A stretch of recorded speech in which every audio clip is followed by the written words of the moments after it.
తెలియజేస్తారు. మనంతా భగవంతుని ఆశ్రయించాలని అనుకుంటారు. భగవంతుని ఆశ్రయించాలంటే నేరుగా భగవంతుని ఆశ్రయించడం అంత సులభం కాదు, అమ్మ ద్వారా ఆశ్రయించాలి అని మనకి మన పెద్దలు రామానుజ సంప్రదాయంలో ఆయన పురుషుడు పురుషోత్తముడు చక్కగా అనుభవించగలిగేటువంటి స్థితిని పొందాలి. కానీ శుద్ధి పొందుడు ఆత్మశుద్ధి పొందుడు అని చెప్తారు.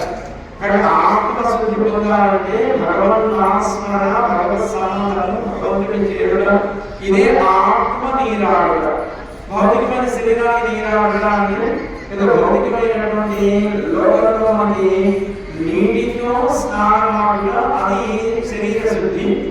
ఆత్మశుద్ధి ఆయనని చేరుట, ఆయన ప్రజాత్మలను అనుభవించుట, అది ఆత్మకి ఉండాల్సినటువంటి శుద్ధి. దాన్ని నీరాడుట అంటారు.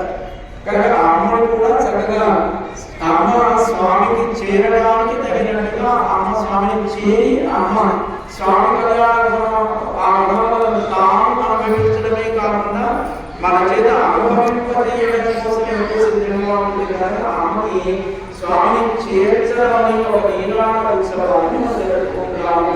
భౌతికంగా అమ్మని విగ్రహంలో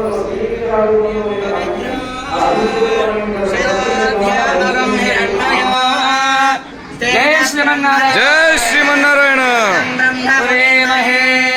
इंद्रस्तु नेते सहमा पुनातो सोमस्तस्य वरुणः समीक्ष्य यमो राजा वरुणाभिः पुनातु मा जातवेदा मूर्छयन्त्या पुनातु श्रीमते।